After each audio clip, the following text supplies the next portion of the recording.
February 2025 ವೃಷಭ ರಾಶಿಯವರಿಗೆ February ತಿಂಗಳು ಬಹಳ ಭರವಸೆಯ ತಿಂಗಳು ಎಂದು ಸಾಬೀತುಪಡಿಸಬಹುದು. ವಿವಿಧ ವೃತ್ತಿಪರ ಬೆಳವಣಿಗೆಯ ಅವಕಾಶಗಳು ಮತ್ತು ವೈಯಕ್ತಿಕ ರೂಪಾಂತರಗಳೊಂದಿಗೆ ಈ ತಿಂಗಳು ಸ್ಥಿರತೆ, ಸೃಜನಶೀಲತೆ ಮತ್ತು ಸಂಭಾವ್ಯ ಸವಾಲುಗಳ ಮಿಶ್ರಣವನ್ನು ತರುತ್ತದೆ. 10ನೇ ಮನೆಯಲ್ಲಿ ಶನಿಯು ವೃತ್ತಿಜೀವನದ ಪ್ರಗತಿಗೆ ಘನ ಅಡಿಪಾಯವನ್ನು ಸೃಷ್ಟಿಸುತ್ತದೆ. ಆದರೆ 11ನೇ ಮನೆಯಲ್ಲಿ ಶುಕ್ರನು ಅತ್ಯಾಕರ್ಷಕ ಅಂತರರಾಷ್ಟ್ರೀಯ ಸಹಯೋಗಗಳಿಗೆ ಬಾಗಿಲು ತೆರೆಯುತ್ತಾನೆ. ವಿದ್ಯಾರ್ಥಿಗಳಿಗೆ ಶೈಕ್ಷಣಿಕ ಅನ್ವೇಷಣೆಗಳು ವಿಶೇಷವಾಗಿ ಅನುಕೂಲಕರವಾಗಿವೆ. ಗುರು ಶೈಕ್ಷಣಿಕ ಅವಕಾಶಗಳು ಮತ್ತು ನೆಟ್ವರ್ಕಿಂಗ್ ಸಾಮರ್ಥ್ಯವನ್ನು ಹೆಚ್ಚಿಸುತ್ತಾನೆ.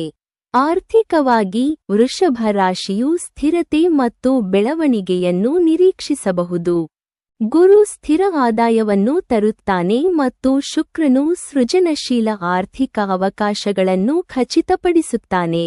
ಸಂಬಂಧಗಳ ವಿಷಯದಲ್ಲಿ ಭಾವನಾತ್ಮಕ ಚಿಕಿತ್ಸೆ ಮತ್ತು ಸಂಭಾವ್ಯ ದೇಶೀಯ ಉದ್ವಿಗ್ನತೆಗಳ ಮಿಶ್ರಣವನ್ನು ನಿರೀಕ್ಷಿಸಬಹುದು.